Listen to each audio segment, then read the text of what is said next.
So hey guys, what's up? This is Scher talking. Welcome back to my channel.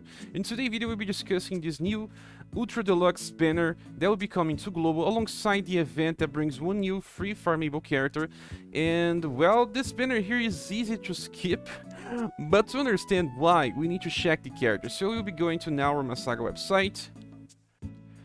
So, well, the first character is the limited one. Gustaf. It's not Gustaf. He will not have any style to inherit skills from. He does not have any other styles beyond this one as well in Japan. So he becomes a little of a risk to invest in such a character. At least he has 2 arrows for SDR and 1 arrow for agility. That means that he already has the best arrows and best status gains for this style. Well, he has 90% increase in SDR. 77% in agility, that's pretty fast. He also gets 14 points on agility and SCR to make this even better. He doesn't have such a high endurance like the Platinum Gustaf. Well, giving a look on his skills, he has just 2 sword stance. This one only recovers BP, it's not an attack. It uses only 1 BP by itself, so when you awaken, it's a free skill to use that will give you 3 more BP. So what happens is that you get 6 BP or even 9 BP on the next turn, because you know you get 3 on the turn, 3 more because of your using the skill, and then 3 more on the next turn. So 9 BP just by doing this. It's almost what you need to use Double Crush again. So use Double Crush, you use this, choose word stance, and on the next turn you already have very close to what you need to use another Double Crush. But this guy here is not just about Double Crush. As you can see, it's the 3rd skill. We all know how strong and powerful Double Crush can be.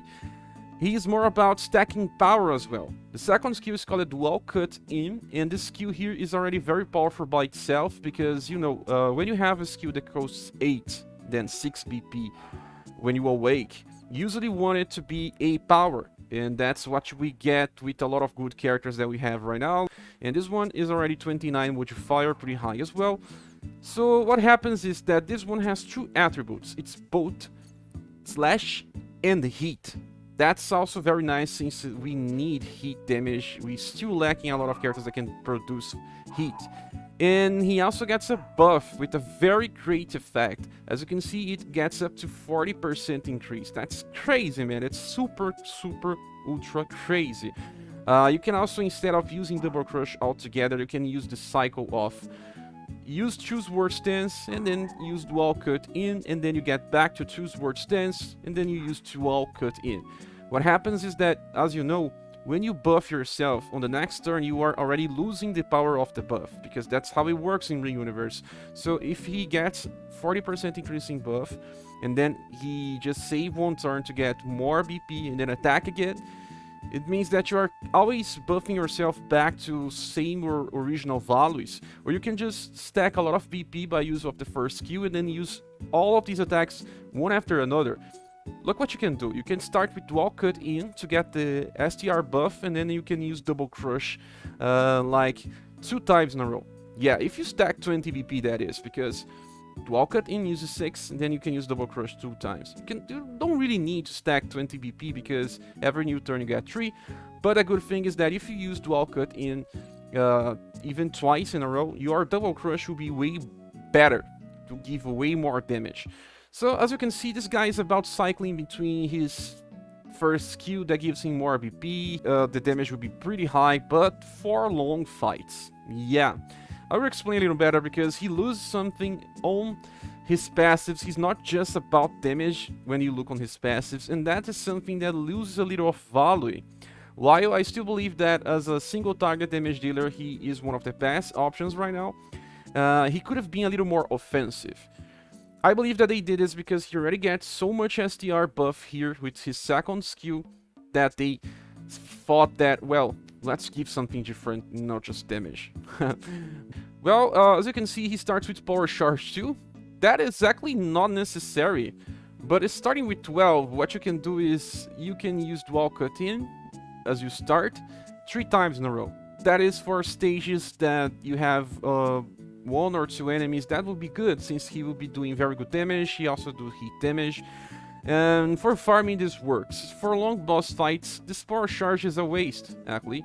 You could have gotten something that increases damage, or even negates damage. I believe that will be a little better. And the second passive is another waste of potential, because this one here does not fit the character. He does not have so much endurance, okay, so he is probably better using on the Dragoon Strike formation in the middle, so you don't get too much attack it. And well, on the Tiger Shark formation, he will not be that good since he also takes some damage. But then to try to fix his low endurance, they are giving him this passive that will make him revive once with 50% of his HP. This is a tank skill. It makes no sense in a character that is just trying to stack power and unleash powerful attacks. Even more if he is using on the Dragoon Strike formation, you will hardly be killed if you are playing it right. But also, Dragoon Strike formation only have one slot for support. All the other characters you will probably be bringing for damage, unless you bring Final Empress, is like one of these frontal slots, and then you use, say, Narwhal's Daughter in the back. It's still a pretty interesting combination. Or even Barbara. He actually benefits more of Barbara than Narwhal's Daughter, because he stacks STR already. He already has the buff. So Barbara will give him an overall increase in damage that is not just an STR buff. Okay, so a little look on this, you see, where is the damage passive? At least he has for the force when it increases by 15%. Not that much, most characters are getting like 30, 35, even 40 already. And he is here with only 15% increasing damage. That's why I say that if he is paired up with Barbara, he will do even more damage and kinda make some fights against bosses pretty easy. That is if the enemy is weak against slash or heat. He plays very well on these two elements. He is a boss killer, and for farming, well, he does not do that well. I want to show you something here. So here I am on the page that shows some of the skills in the game. I will click here on Double Crush, and you will see that there are 3 characters able to learn Double Crush. Gustaf is a UDX character, then we have the Platinum Gustaf and the free version of Golden Lion. And now on the left side of this image, as you can see, Gustaf will be doing less damage than Gustaf, because he has only 15% increase in damage and a lower STR when compared to Gustaf. When compared to Golden Lion, well, she's a free character, he beats her just fine. But then when you compare him to the future versions of Golden Lion by Inherit of Double Crush or the Ultra Deluxe version of Gustaf, you see that he is very lacking in damage. So, he loses something to just try to be more versatile, but I wonder if that was a good decision. I was hoping for a buff on global, but they didn't do anything. So all you have is this, a character that will be able to be used on farming stages with single target damage, pretty good damage. You can also use Double Crush and then Dual Cut in. He still performs well, but just not something that is outstanding or overpowered. He's not the only character that will have this type of stacking power. There will be other characters that will have this stacking power that can be used on boss fights and also be used on farming easier than just this version of Gustaf. Okay, so now we go to the second character. The second character is, man, I don't know why they did this, because, well, Primiera is another character from SaGa Frontier 2. This is essentially a banner for SaGa Frontier 2. And as you can see, at least we already have STR and Endurance arrows. She still needed agility, but you get this later in the future. Also Dexterity, because Dexterity is needed for X users. Okay, right now she gets 91% increase in STR. That's a pretty fine value, actually.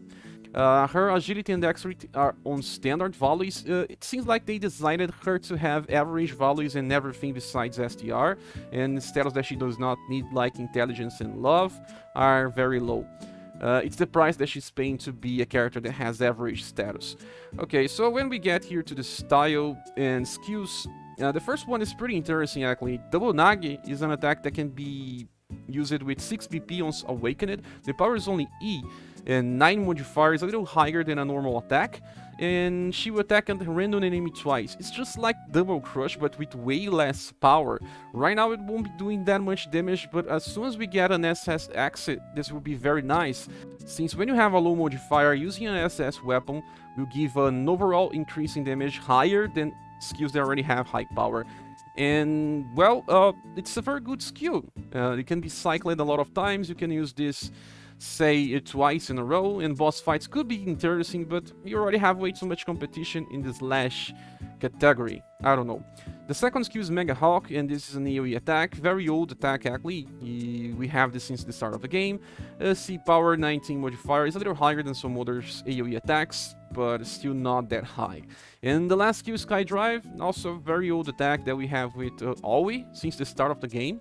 It's only 45 modifier, that's the start of the SS power. It can be used from far, and then it's an indirect attack. That's at least the most interesting thing about this, since she will not be countered. I already used Sky Drive with Alwi when I couldn't be using direct attacks. So her hold for farming is to start with Mega Hawk and then use Double Nagi. That is if you need an AoE and then a follow-up with a single target attack. And then you can also use a single target attack with Sky Drive and then Double Nagi. But she worked better for squads that already clear the first wave by themselves, so that she do not need to use any normal attack. And one cheap build is to ignore Mega Hawk and Sky Drive and only awaken Double Nagi. And then she would just use Double Nagi every time that she has BP, and never try to use Mega Hawk or Sky Drive. The damage of Double Nagi is not that far from Sky Drive actually. The only downside is the direct and random attack against an indirect attack. In her passives you can see that she gets STR with 25% chance, the buff is 20%, so still a little old, having a chance to trigger. And then the second one is interesting, but well, it's still not reliable. It's just like when we could use Laura as a tank, but she's not exactly a tank. She doesn't have endurance, she doesn't have high will. But maybe if you are using the Dragon Strike formation and you want someone that can sometimes evade attacks, you can use her because she negates damage with 25% chances. That is pretty cool. In my opinion, she should have switched her first passive for something that always gives damage, like increase to damage against weak targets, or just have a 100% chance of triggering this. It's a little unreliable. She has two things that will not be active all the time. And the last passive is fired up 4, so well, at least 15% increasing damage at all times. And this style has at least the second attack that is interesting. This Damper Wave, it's a C power attack that attacks on a vertical line.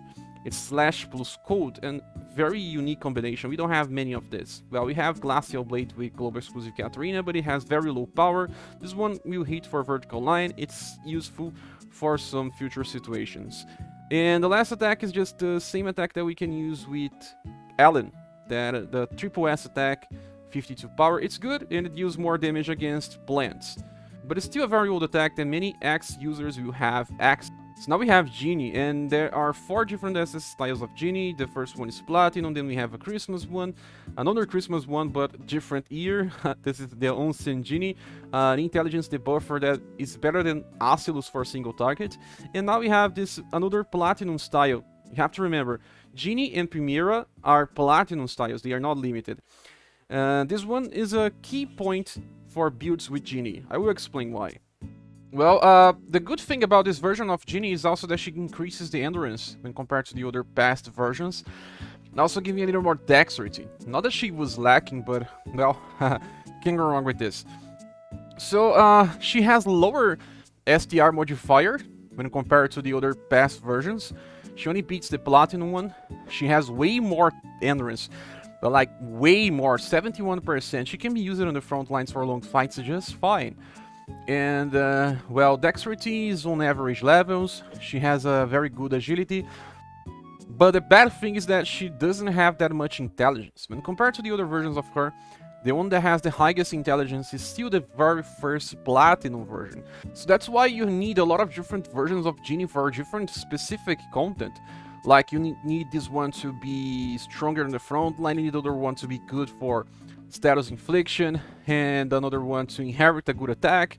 Well, it's not easy to build her since you need 2 different styles of her to get everything, and they are limited. And her first skill is Reverse Horizontal Striking. That's 22 modifier. That's a pretty high for a first skill, man. Very, very high. B power, but the thing is that it can only be reduced to 5, so it's a little offensive attack. I don't think that's too useful, since she has Bone Crusher that can be reduced to 6, just 1 point of difference, very similar damage power, and this one has increased damage against Bone, and you already know it also debuffs the SCR from your enemy, 15% decrease. That's pretty important in some fights. The none version of Ginny had this before, so we kind of waited and waited and waited to get this because, well, she's a debuffer, she had an intelligence debuff with her on-scene version, and now we can debuff, finally, STR with the skill. And the last attack is Mountain Split Slamming.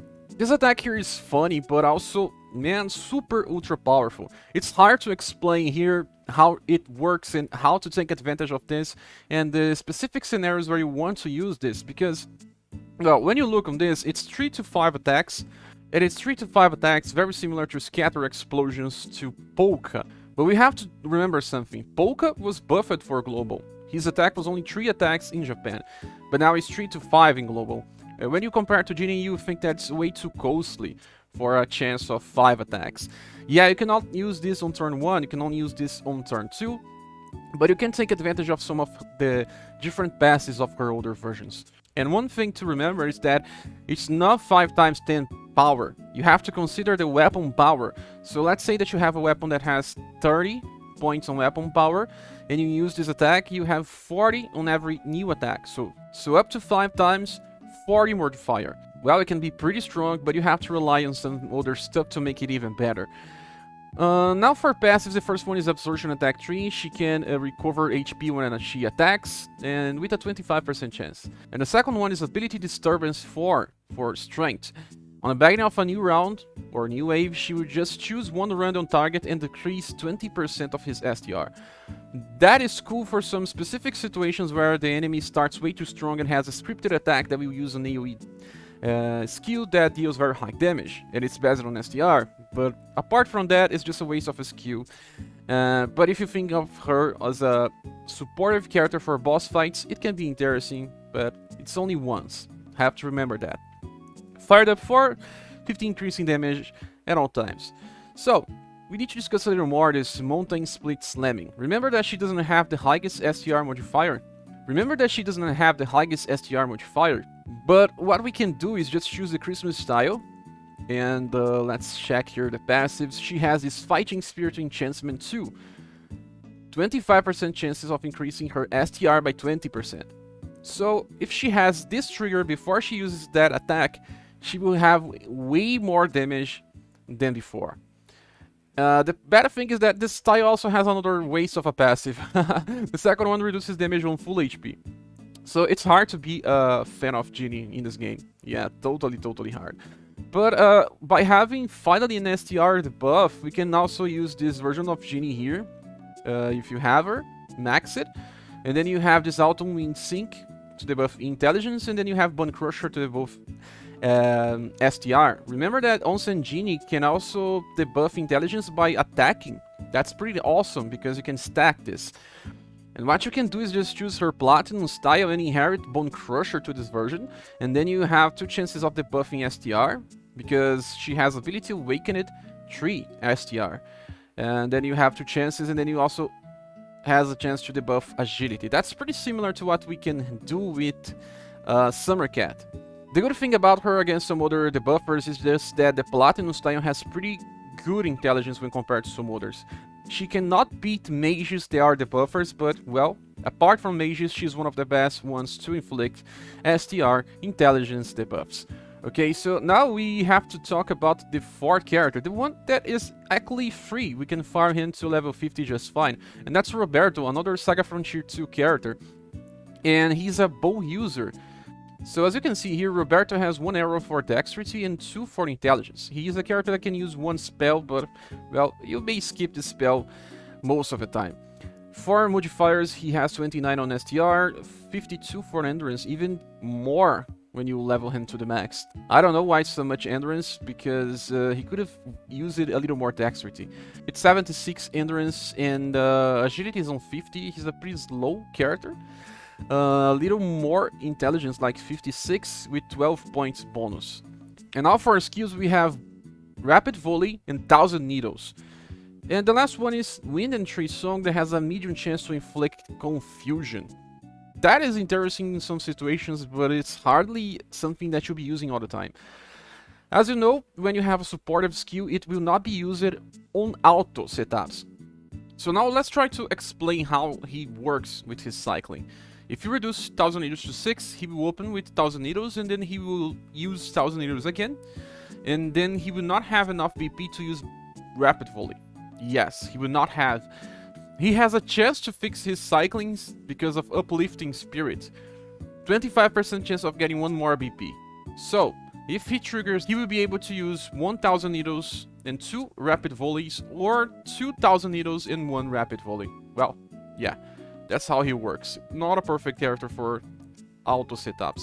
Maybe if you clear the first wave with other characters, he can be useful, but still, he's not so fast. There's a problem here. Okay. As you can see, the second passive is the Fate Absorption.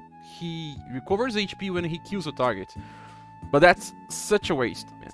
Total waste, because this one is just for those that are still on the start of the game. Because we want to finish waves faster this time. Not just killing targets, recovering HP, and trying again. And for the up 3, increases 10% of damage, only 10% on all times. Pretty far from what we can do with premium units. And now we are here on the starting image, and is it worth so money on this banner? Hardly. Why? Because only Gustaf is limited. And while he's a specialist for boss killings, I still don't think that he deserves a 10. Most probably because of how restricted he is. He's not that good for auto cyclings and farming. You will find more use of Madeline when compared to this guy. Her banner is still better because you still have a chance to get Uni, another very powerful character, way better than Ginny and Primiera. So I believe that he still deserves a 9.5 out of 10 because he's still very powerful, but only when used correctly, mostly when used on manual. And now for Primiera, I believe that she has a good attack. The first attack is pretty good. She will not be doing the same damage as Double Crushed, but she's not trying to do that. I don't like all of her passives. She could have used it a little more damage, but at least she works for what she tries to do. And I must say that she deserves an 8.0 out of 10. As for Ginny, I don't really think that she by herself is that good. It's more because you can inherit Bone Crusher to her Platinum style, finally make a better debuffer. Well, very similar to Summer Cat, but using a different weapon. I believe that she has a little more resistances as well. But I don't think that she brings that much to the table right now. If you want to use her with the Christmas style, like I said, and you want to see very, very high damage in the game, you can try, but the chances are pretty low. You have to play with RNG. She can be used in the future for Battle Island if you want to use that attack, and well, if you want to reset as many times to just get the perfect damage. But there are alternatives, and you can wait. They are not that important right now. Primiera and Ginny can wait.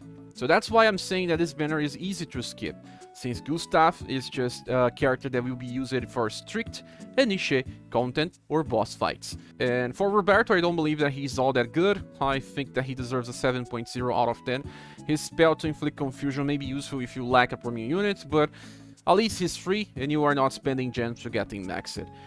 Well, that's it. I don't know if the grades are perfect. You know, I'm just trying to explain the value of each character, and I will try to play with 10 as soon as possible. Sadly, I will be skipping Gustaf, since, you know, I don't see much value here. We'll be getting more banners that have more value, and Acelus is another character that we'll be getting in the future, and she can perform very similar to him. She doesn't have fire attack, but she has slash and pierce, and it's pretty good on boss fights as well.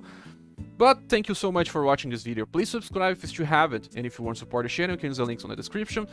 Also, it will be very helpful if you give a like and comment on the video. We see each other on the next one. Bye.